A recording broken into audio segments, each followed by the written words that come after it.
Hey guys, welcome back to my YouTube channel. I know we have not spoken in probably 8 months or so, and so much has happened since my last update.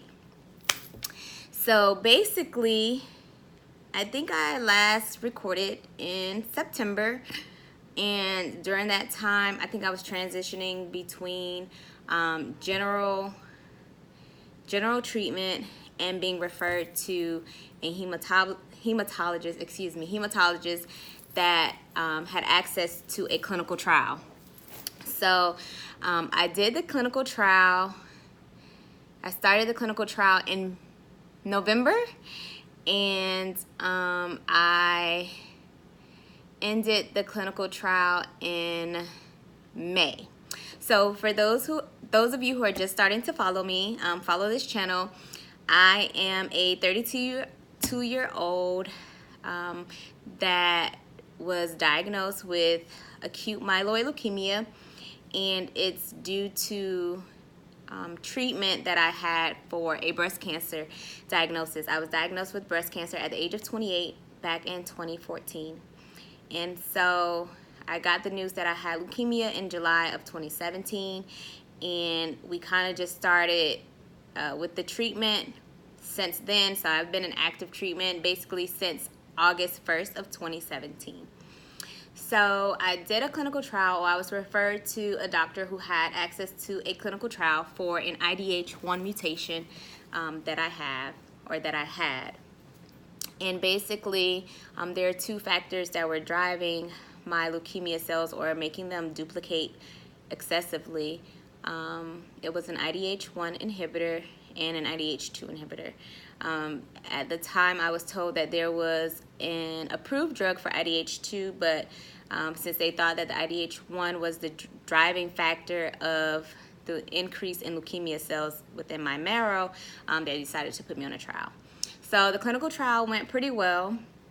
Like I said, I stayed on the clinical trial from November to May, and during that time, I was meeting with the transplant team. But during that time, the disease kind of fluctuated.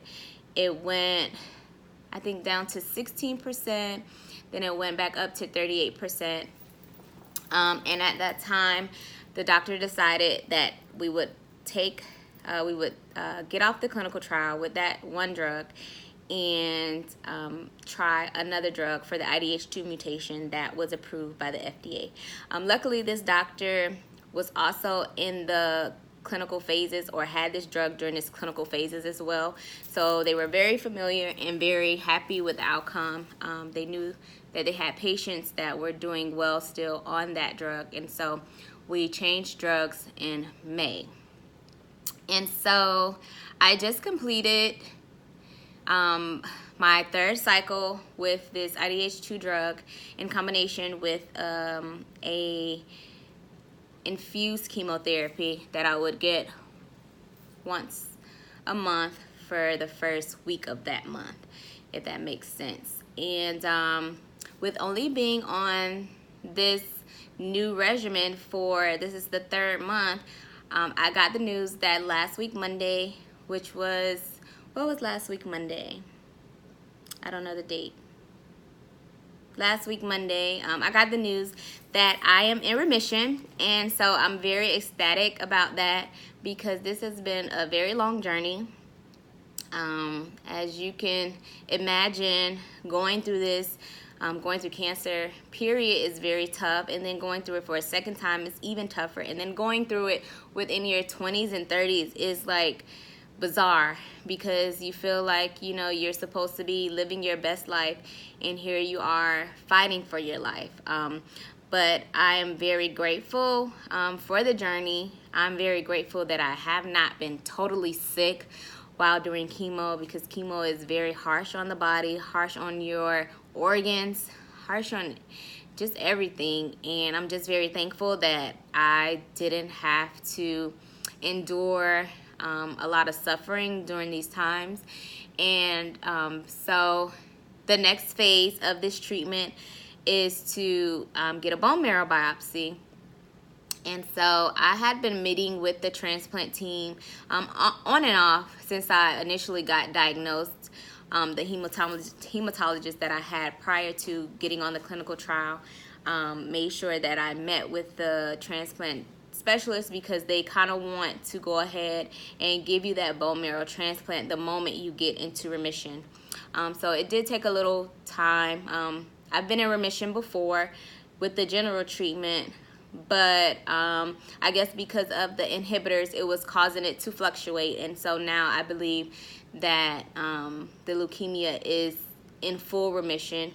And so I'm still waiting on, they do like a genomics test, and it's to look deeper into your bone marrow to make sure to see if the inhibitors are still active, if they've been suppressed, like what's really going on with those inhibitors that could drive the disease.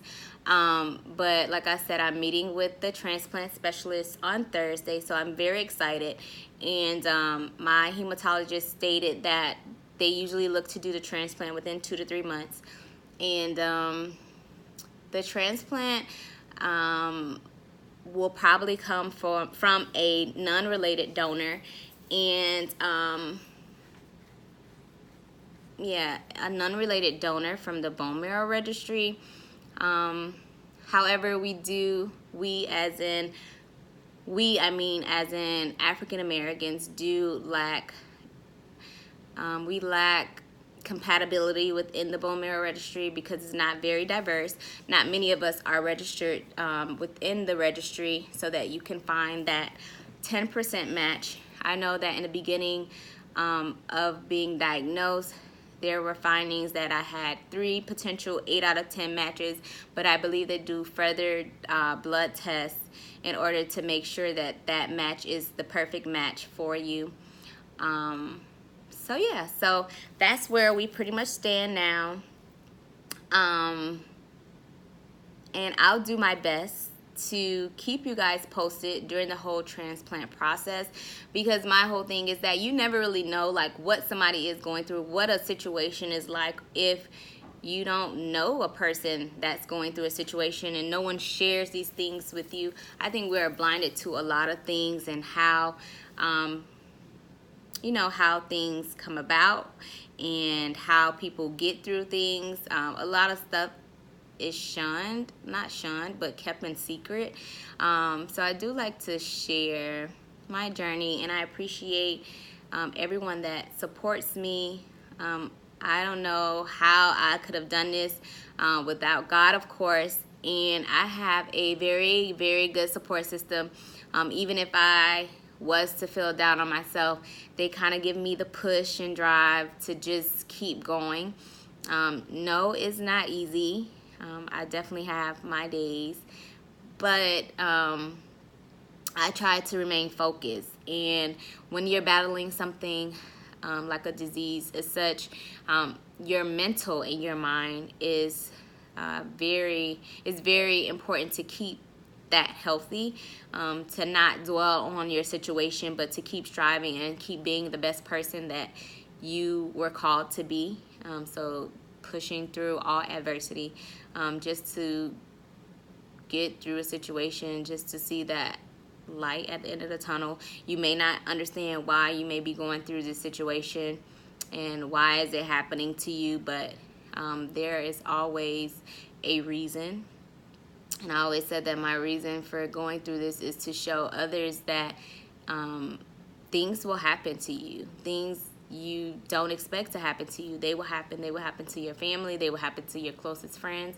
But remember to remain faithful and to trust God and trust that He will not put more on you than you can bear. And I know it sounds cliche, but like I said before, everything is mental. So keep pushing, keep thriving, and make sure that you like and subscribe to this channel. I'll try to post more updates because I know that the transplant process is going to be a long process. So try to keep you guys posted through this avenue. And that's it.